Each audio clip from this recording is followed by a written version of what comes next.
Ukrainian refugees face homelessness as Hungary amends its asylum rules.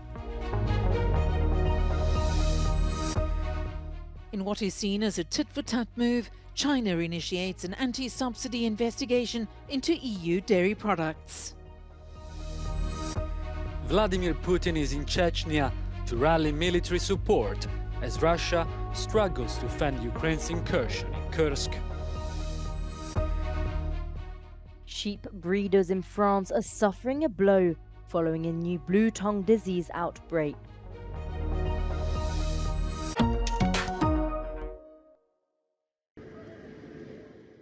At least 100 Ukrainian refugees from the Transcarpathia region have been evicted in the Hungarian village of Koch.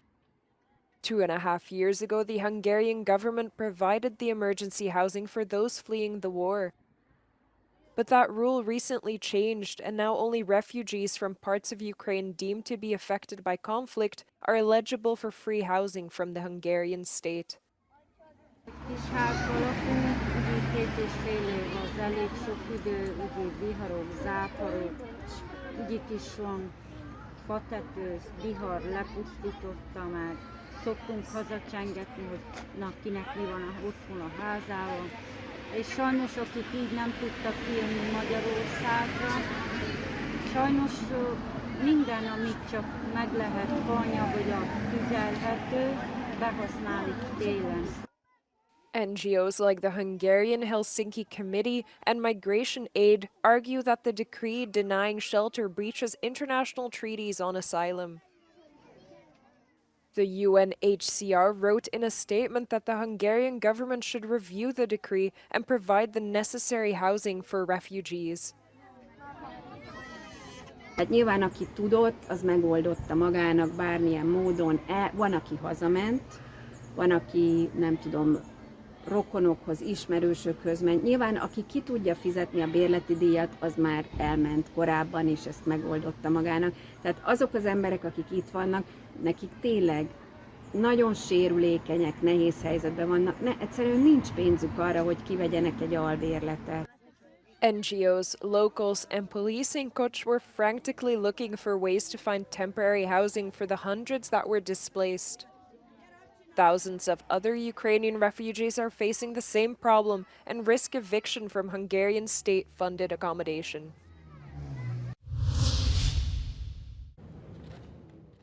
A key Egyptian mediator expressed skepticism about reaching a ceasefire deal as more details about the proposal emerge. On Wednesday, Hezbollah fired over 50 rockets towards the Israel-controlled Golan Heights, claiming it was a retaliation for Tuesday's strike by Israel on Lebanon. The attack came after U.S. Secretary of State Antony Blinken met with key mediators from Egypt and Qatar to press ahead with a ceasefire deal between Israel and Hamas.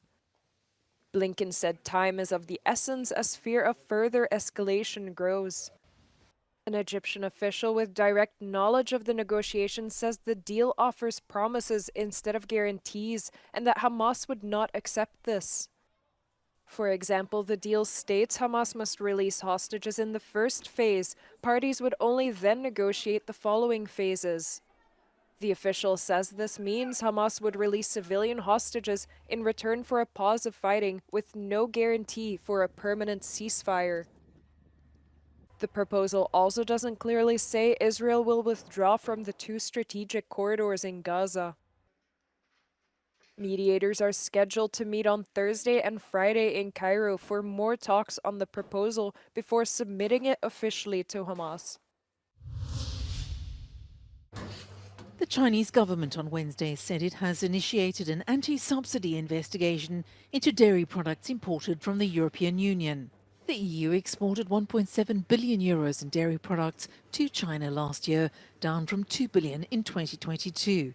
Analysts say Beijing may be playing into tensions within the farming sector. Il y a cette stratégie chinoise d'occuper un espace de l'économie européenne et d'utiliser ce qui est perçu comme notre point fort des exportations, l'alimentation et l'agriculture. Mais il ne faut pas être dupe et il faut bien voir que c'est un bras de fer qui se joue et qu'il faut défendre de façon assez claire la politique agricole commune, qui est un faux problème.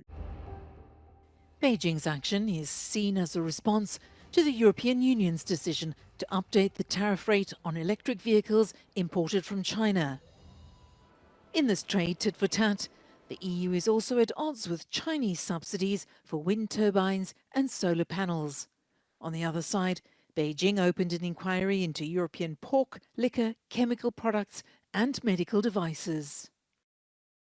Speaking at a conference in Spain on Tuesday, the EU's chief of diplomacy, Josep Borrell, admitted it was possible that a trade war with China was inevitable. But an analyst says it's too early to say. I think for a real trade war to happen, you need some kind of a downward spiral where retaliatory measures of each side basically kind of get to a point where you get to a very large share of your total trade, which would be affected by measures. Right now, it's somewhat contained to certain sectors and certain industries.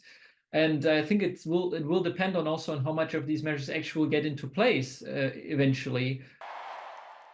But some analysts say the real test will be what happens if Republican candidate Donald Trump, who advocates for greater trade protectionism, wins the US elections in November. The European Commission has decided to only impose a 9% tariff on Chinese-made Tesla electric vehicles imported into the EU. This is significantly less than the original 20.8% tariff Brussels proposed in July, which was aimed at levelling out the domestic electric vehicle industry that favoured Chinese products due to generous Beijing subsidies. Tesla's specific tariffs were handed down once the US-based company, headed up by Elon Musk, requested an individual assessment. According to the European Commission's decision, it believes that Beijing's, quote, unfair subsidies afforded to Chinese companies do not totally extend to Tesla's EVs.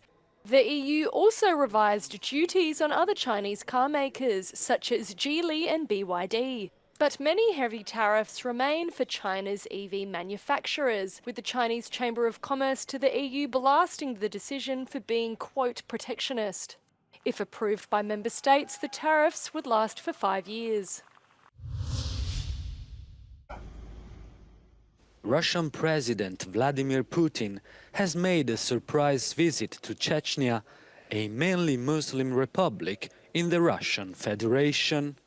The Kremlin leader is rallying military support as his forces face a stunning cross-border incursion by Ukraine in the Kursk region. Спасибо, что нашли время приехать. Мы 13 лет ждали вас, и я знаю, что у вас большие вопросы, которые вы ручным режиме управляете, и в том числе и наша республика. Хочу доложиться, что... Putin met Chechen special forces that are training to potentially take part in the conflict. The Chechen leader said on Telegram that more than 47,000 fighters, including volunteers, have been training at the special military academy since the full invasion of Ukraine began. Fighters from Chechnya, whose bid for independence after the Soviet Union's collapse led to years of war with Russia, are already participating on both sides of the conflict in Ukraine. Ukraine's parliament approved a ban on religious groups tied to Moscow. One church in Ukraine has become a target as it historically has been tied to the Russian Orthodox Church. Ми нікого не забороняли, жодну українську церкву. Ми заборонили зв'язок з російською так званою церквою, з російською армією, з ФСБ і з Путіним. The Ukrainian Orthodox Church, or UOC, insists it is independent from Moscow. Українська православна церква є незалежною і самоврядною в своєму управлінні і не підкоряється ніяким центрам не всередині України, тобто якимось іншим центрам, окрім Київської митрополії.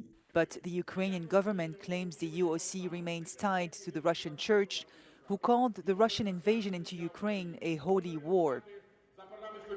З огляду на те, що патріарх Кирил благословив убивство українців і знищення української державності. Взагалі важко уявити, як можна толерувати діяльність цієї організації на території нашої країни, яка страждає від цієї війни.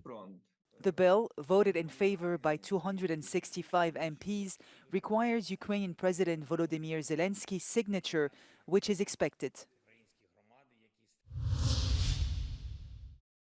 The department in France of Isère is being affected by an epidemic of a new variant of Bluetongue. An outbreak of 31 cases has so far been confirmed by the French government, with a further 100 or so suspected. In Polignac, sheep farmer Cédric Ruzin has already seen 55 of his 150 animals die.